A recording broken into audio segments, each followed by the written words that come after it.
Então a gente vai ter também daqui a pouquinho o Paulão, o nosso Paulo César Ribeiro Lima, para falar sobre essa entrega de 20 bilhões de barris de petróleo que os deputados já autorizaram, mas que a nossa luta continua Wellington, sem pressa no Senado, né, Romulo? tem Sem pressa. Senado aí, e lembrando que a gente fez essa convocação ao Paulão hoje, ele não estava prevista a entrada dele, mas dada a relevância do tema, Wellington, 20 bilhões de barris, como se falou, são três Noruegas de petróleo que estão sendo dadas em condições mais lesivas ao Brasil, ao interesse nacional, do que na época do Fernando Henrique. Você podia imaginar que não podia ser pior, sempre tem um alçapão embaixo do fundo do poço. Então, o pessoal está conseguindo ser mais entreguista que o Fernando Henrique, fazer ele parecer um estadista, um patriota. Incrível, incrível. Então vamos ter aí já o Paulão para conversar com a gente sobre isso. Ele que veio aqui no domingo, na terça-feira também, trazendo o aspecto técnico, porque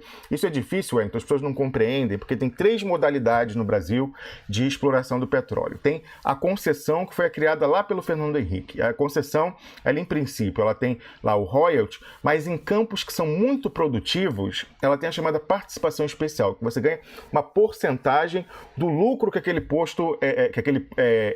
poço, aquela área de exploração, aquela concessão, permite às concessionárias. Então, essa era a modalidade do Fernando Henrique. A participação especial, ela é importante, Wellington Calazans, porque ela vai para o governo, vai para o orçamento do Estado, ela tem uma participação também, salvo engano, para estados e municípios. Então, isso é importante e vinha já funcionando. Aí, quando a gente descobriu o pré-sal, a gente falou, não, mas agora não tem mais o risco exploratório. A gente descobriu uma província petrolífera que é só furar que o petróleo jorra. Então vamos fazer um regime em que a participação do governo seja ainda maior, porque antes a participação da concessionária era maior porque ela tem custos de exploratório. Assim, será que vai furar e achar? Será que não vai?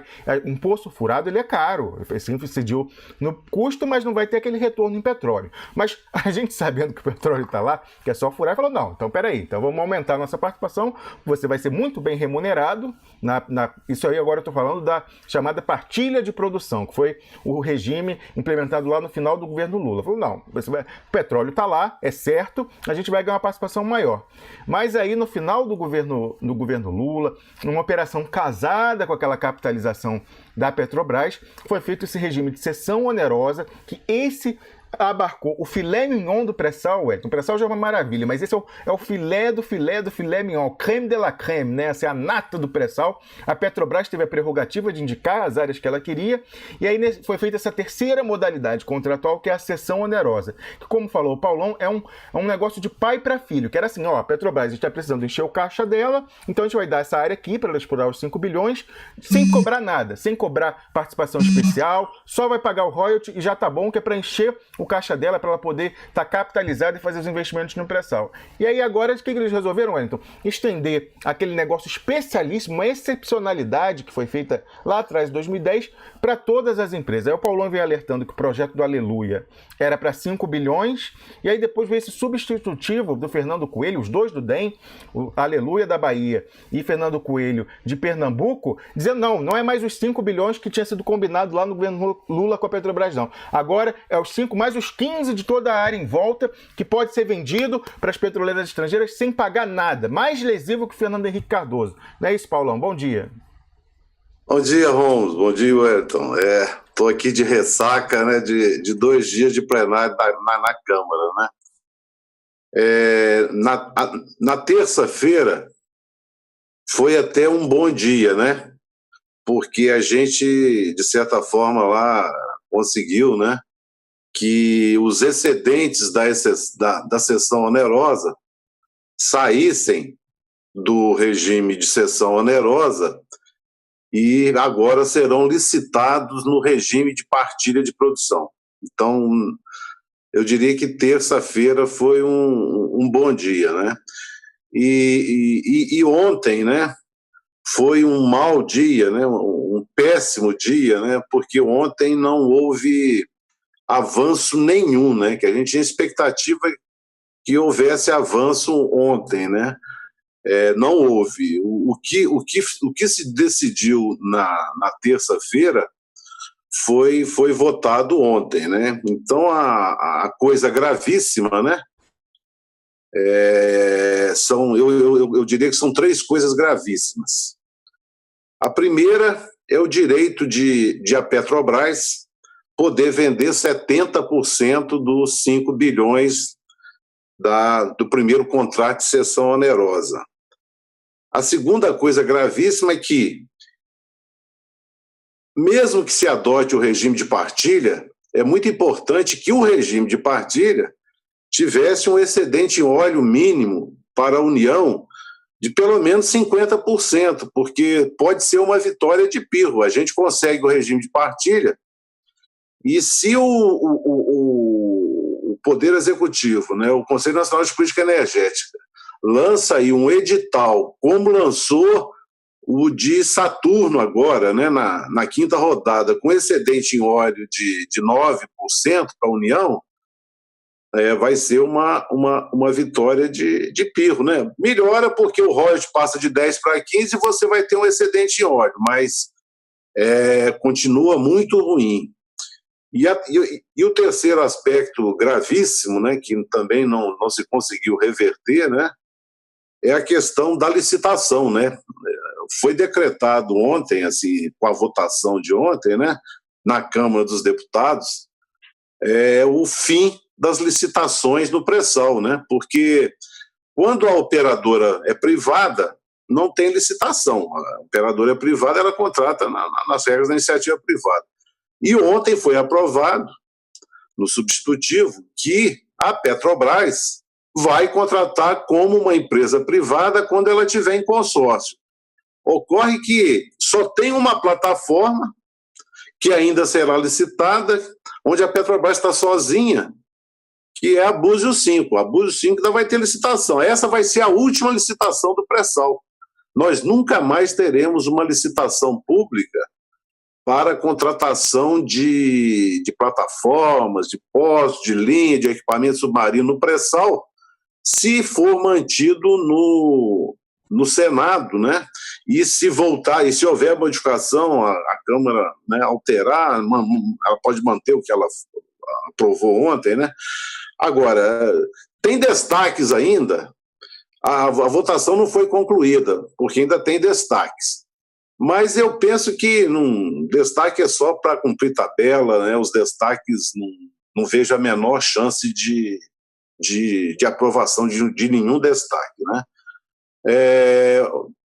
Agora, apesar de estar aqui morto, né, de ressaca de 2 dias de plenário, eu acho que eu fiquei surpreendido até com a Câmara ontem, porque houve a derrota, mas aparentemente, né, salvo engano, foram 217 votos contra 57, né? Mas nesses 57 não estão computados votos de muitos partidos que estavam em obstrução. Então, por exemplo, eu estou vendo aqui, né, eu estou com uma tabela aqui, o PT estava em obstrução, não computou nenhum voto. O PSB, a maior parte, estava também em obstrução. O PDT, lamentavelmente, teve 2 votos a favor, e é inacreditável que o PDT tenha 2 votos a favor. O PDT teve 2 votos a favor, 4 contrários e 5 em obstrução. Quer dizer, teve obstrução também. O PCdoB teve obstrução. O PSOL foi 1 voto não e 5 em obstrução. Então, se a gente fosse computar de fato, né, os votos, né, porque quem estava em obstrução votaria contra, se tivesse que votar, votaria contra, né? Então, o resultado pode ser 217, talvez aqui, eu tenho que somar aqui, mas talvez 170, 180, talvez. Então, foi uma vitória apertada, assim, porque quando deu o quórum de 257 e todo mundo... uma coisa importante aqui, viu? Isso é importante dizer. O PPS, né, é da base do governo e sempre tem votado com o governo, né? Mas ontem houve um avanço extraordinário lá. O PPS liberou a bancada e a maioria dos deputados do PPS votaram não. Então, isso é uma coisa também importante, né? Então, eu fiquei chocado e tudo, mas hoje Paulo, eu já estou... Explica para o pessoal que não está acostumado com essa terminologia de atividade parlamentar, o que é obstrução? E aí eu emendo uma pergunta com o seguinte: se era necessário um quórum lá de 257, a gente vê que se a gente tirasse esses 57 que votaram contra, talvez a gente tivesse conseguido não dar o quórum. Você acha que faltou coordenação na estratégia? Tinha presença na casa de... O último número que eu lembro de ver de presença na casa foram 404 deputados. Isso eu lembro de ver a presença na casa, né? Então, era muito provável que desse quórum, né? Então, eu já estava... A minha visão é que ia ter quórum. Bem, a gente partir do princípio que vai ter quórum, né? Era muito importante que houvesse ainda uma tentativa de articulação da esquerda e com parlamentares da base, né? Para que fosse uma votação apertada, né? Mas a estratégia da esquerda a esquerda ficou dividida. O PT fechou com obstrução. Ninguém do PT votou. Já o PSB ficou dividido. Muitos votaram não. O PDT também votaram. O PPS votou não. Então, aí poderia passar para a sociedade um placar de 217 a 180, né?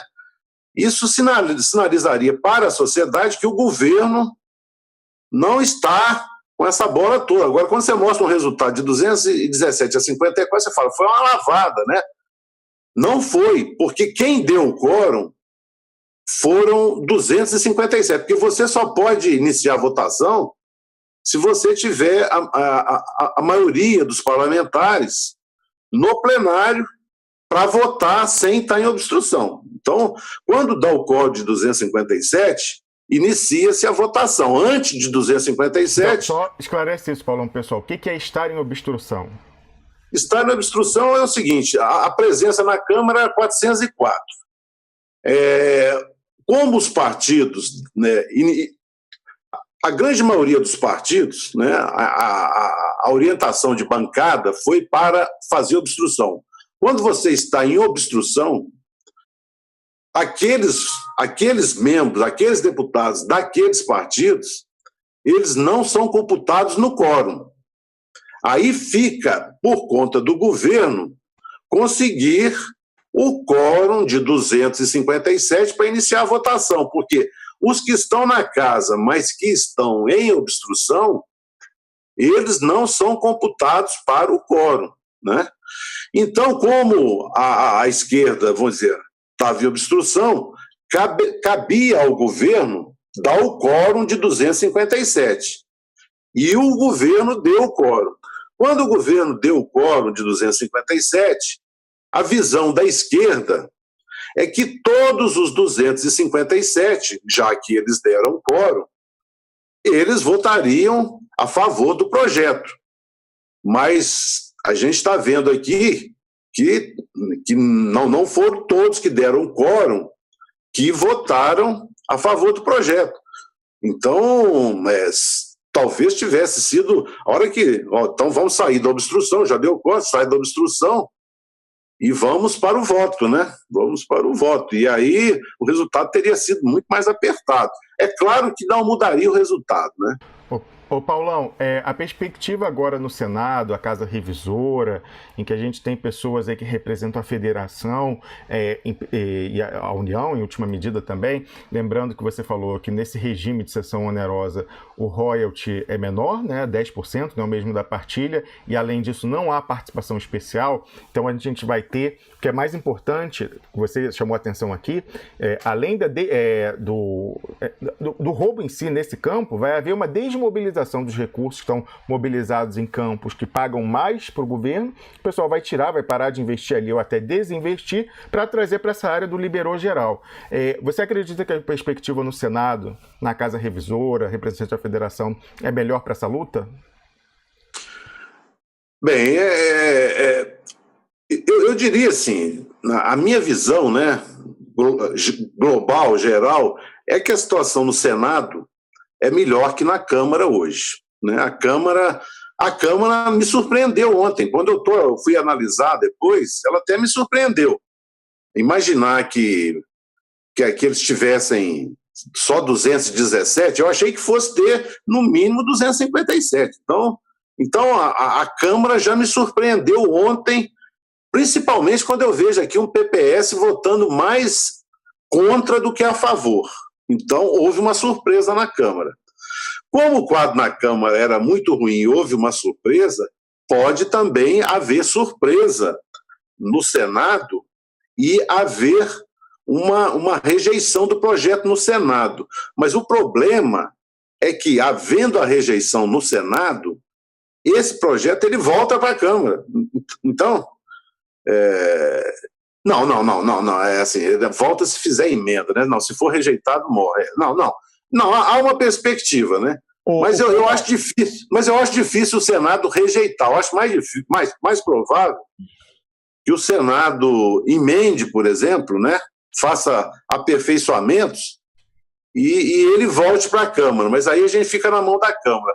Agora, a gente tem que trabalhar para rejeição no Senado. É um cenário, não é fácil rejeitar. Eu diria que emendar, por exemplo, esses absurdos que eu falei, poderiam ser objeto de discussão no Senado e de alteração. Então, tem um cenário que eu acho muito bom, que eu trabalharia com ele, é o Senado não apreciar, não votar. Esse também é um cenário muito bom, porque gerar um certo constrangimento nos senadores. Assim, olha a importância dessa matéria, são 15 bilhões de barris dos excedentes, Paulão, 5 bilhões. Paulão, era exatamente aí que eu iria entrar na conversa. Existem diversas formas. A primeira forma é expondo os deputados que votaram para que esse assalto, esse roubo contra o Brasil e os brasileiros estivesse ainda em debate. Por quê? Isso já é uma profilaxia, porque caso volte para a Câmara, dificilmente os outros ou esses mesmos irão querer repetir o suicídio político, porque já estaremos em plena campanha política. Esse é o primeiro aspecto. O segundo aspecto é jogar mesmo o senador empurrando com a barriga. Através do constrangimento dos deputados, a sociedade tem que invadir aí o perfil dos senadores, etc., botar o nome desses caras também já como forma de pressão popular, para que ele perceba, porque obviamente muitos senadores não irão concorrer, mas aqueles que irão, sobretudo aqueles que irão, eles irão pensar 10 vezes antes de ter os nomes expostos dessa forma, porque a gravidade do assunto exige aquilo que a gente chamou no domingo de vigília da sociedade. E nós iremos, e você já está fazendo isso aqui em nome do Duplo Expresso, com certeza está autorizado para isso, essa vigília, e vamos aguardar o seu artigo para publicar com nomes, votos, o que for preciso, porque vamos botar as fotos, vamos expor cada um desses deputados, para que os senadores fiquem com as barbas de molho, tá bom, Paulão? Tá certo, não, o quadro é esse mesmo, né? Agora a grande dificuldade no Brasil é a mobilização popular e a mídia, que eu estava tão envolvido lá que eu nem acompanhei bem a mídia, né? Os jornais, né, de grande circulação, a televisão de grande audiência, eu não tive nem como ver, mas o meu sentimento é que essa operação, né, sequer foi divulgada no Brasil. As pessoas não sabem, né? Eu até vou perguntar para outras pessoas se isso passou em algum jornal aí, de grande audiência. Eu fiquei lá no plenário da Câmara 2 dias, né, e não vi nada fora do mundo externo aqui, sabe?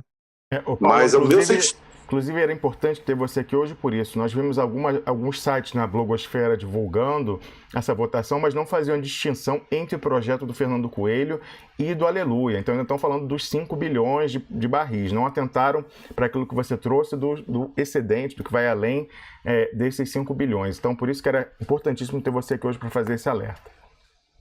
E realmente melhora, né? Se a gente licitar no regime de partilha, já é um avanço. Agora, o que eu tentei muito lá, né, era colocar um excedente em óleo mínimo lá no substitutivo, né? Agora, a gente também, né? Eu acho que eu tenho um perfil mais conciliador, né? Essa estratégia da esquerda, né, de acabar com todos os partidos, de falar que todos são, né? Então, aí a pessoa, não, então, entendeu? O que eu tentei lá, para falar a verdade, eu vou ser sincero, o que eu tentei lá foi justamente com esses partidos aí, para ver se conseguia alterar a situação, se ia para o voto, né? A hora que vê que você vai, não, vamos votar, né? Eu não sou muito dessa linha de... Eu vou ser sincero também, viu? Eu até concordo que a qualidade é péssima e tudo, né? Mas tem muitos deputados desinformados. Muitos. Eu falei com vários deputados da base lá que quando eu falava, assim, mas é isso? Assim, eu vou votar contra. E eu falei com muitos parlamentares. O problema aqui foi o tal MDB, que eu conversei também com muitos deputados do MDB, eles concordaram comigo, inclusive uns eu conheço, trabalhei com eles. Eles concordaram comigo, mas falaram, olha, como é que eu vou votar, né, contra a orientação do partido, o presidente... que não é presidente nada, né?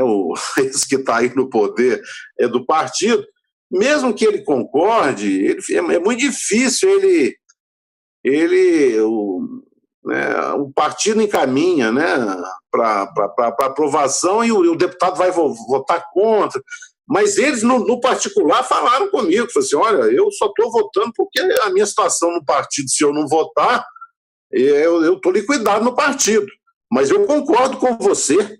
Pois é, então Paulão, isso reforça aquela estratégia que eu falei de comunicação, porque no período eleitoral os nomes já estarão decididos, a lista já estará posta e o poder do partido sobre o candidato vai ser menor do que a pressão da sociedade, porque é ali que está o voto. Então, eu acho que temos chance. Eu quero agradecer a você por ter vindo aqui, a gente já tem uma nova convidada e eu espero um artigo aí, tá bom? Espero um artigo seu aí sobre...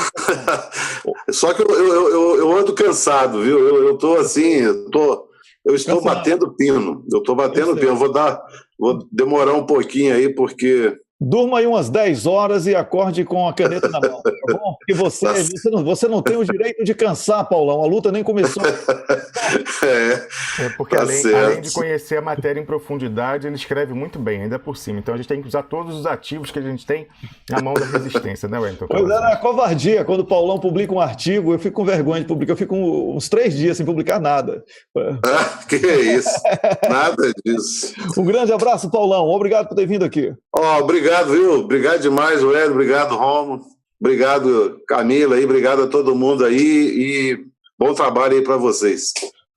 Excelente o seu trabalho, viu? Excelente. Está de parabéns. Isso sim que é trabalhar. Você que está me assistindo aí, é assim que a gente faz. Você tem ativismo, tipo né, Wellington Calazans? Ele está aposentado, ele é assessor legislativo aposentado, mas está lá defendendo o Brasil. Impressionante. A gente tem a honra de ter ele aqui como nosso comentarista. Com certeza. Mas para ser sincero também, agora eu tenho que revelar para vocês o seguinte, que eu me aposentei, estava trabalhando desde o dia 30 de abril, né? Trabalho voluntário, né? Mas aí a advocacia Garcês, né? Me procurou e e quer que eu trabalhe com eles e que eu preste consultoria para os... Eu não tenho formação jurídica, então eu tô fechando aí um trabalho aí com a Advocacia Garcês para ajudar lá tecnicamente a equipe lá jurídica da Advocacia Garcês. É isso aí, boa sorte.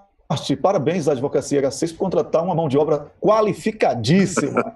Um abraço. Olha, chegou já aqui a nossa próxima comentarista, a Ceci Juruá, que já está aqui com a gente. Obrigado, Paulão. Paulo César Ribeiro Lima, uma das maiores autoridades em Minas e Energia do Brasil, que acabou de falar sobre as consequências danosas depois dessa entrega de 20 bilhões de barris de petróleo do pré-sal na zona não onerosa. Então, para resumir e diferenciar do que a gente viu até aqui, eles conseguiram ser mais entreguistas do que o Fernando Henrique.